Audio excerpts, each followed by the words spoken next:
এখন টাকা টেস্ট করছে এটা অরিজিনাল কি ডুপ্লিকেট অনেকজনই দেখায় যে অরিজিনাল থাকে তাহলে পুড়ে যাবে অরিজিনাল থাকলে পুড়বে না এটাই তো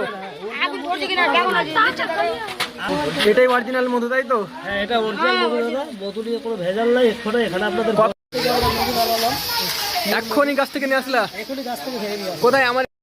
সোহেল যখন মধুটা পাড়ছিল তুমি কি ছিলা হ্যাঁ ছিলাম এক্ষুনি গাছ থেকে নিয়ে আসলা এখনই গাছ থেকে ভেঙে নিয়ে কোথায় আমাদের ধুলাউড়ি বট গাছে ধুলাউড়ি বট গাছ থেকে মধু আচ্ছা মধু কোয়ালিটিটা দেখান দেখেন এই মধুটা কোয়ালিটি দেখেন সুন্দর হয়েছে এখান থেকে বাহ খুব সুন্দর একদম অরিজিনাল তাই তো কত টাকা কেজি দিচ্ছেন এগুলো মধু বিক্রি করি 500 টাকা করে এখানে আপনাদের গ্রামে 400 টাকা করে দিই 400 টাকা করে গ্রামের লোকের জন্য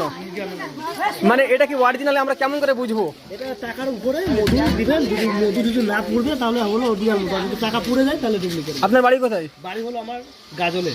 গাজলে আমনপুর বন্ধুরা যারা নিবেন চলে আসেন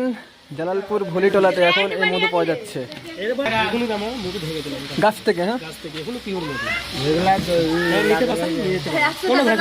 আচ্ছা দেখো ভাই এখন টাকা টেস্ট করছে এটা অরিজিনাল কি ডুপ্লিকেট অনেকজনই দেখায় যে অরিজিনাল থাকে তাহলে পুড়ে যাবে মধু এখন অরিজিনাল থাকলে পুড়বে না এটাই তো আসল মধু থাকলে পুড়বে না পুড়বে না আসল মধু পুড়বে না আসল মধু কোনোদিনও পড়বে না দেখুন পুড়েছে দেখুন এটা আপনাদের মানে ধোঁয়া লেগে আছে কিন্তু পুড়েনি টাকাটা তাই তো কালি লেগে গেছে কালি পুড়বে না আচ্ছা এবার মধু কোয়ালিটিটা দেখেন কোয়ালিটি দেখেন এই দেখেন মধুর কোয়ালিটি দেখেন আপনাদের এখানে পিওর মধু ভালো হবে কোনো ভেজাল কোনো কিছু নেই দিতে পারবেন আমরা 500 করে দিয়ে করেছি 400 করে দিয়ে দেবো যারা আপনাকে অর্ডার করতে চাই নম্বরটা একটু বলুন হ্যাঁ 8617655001 যারা বন্ধুরা যারা নেবেন অবশ্যই তারা ফোন করে আপনারা বলতে পারেন মধু কিন্তু পৌঁছে যাবে আপনাদের বাড়িতে এখানে কিন্তু অনেকজন মধু কিনছে সব ভিড় লেগে আছে এটা হলো জালালপুর এটা জালালপুর ভলিটোলাতে বট গাছ থেকে মধুরা নামানো হয়েছে অনেকজনই নিল যারা নেবেন এক্ষুনি চলে আসেন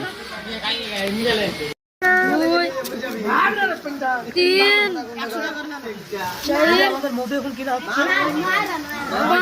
ভালো মধু নিতে পারেন যে নিবেন নিতে পারেন 400 টাকা 400 টাকা কিলো 500 করে বলছিলাম 400 করে দিলাম 500 করে বলেছিলাম 400 করে দিলাম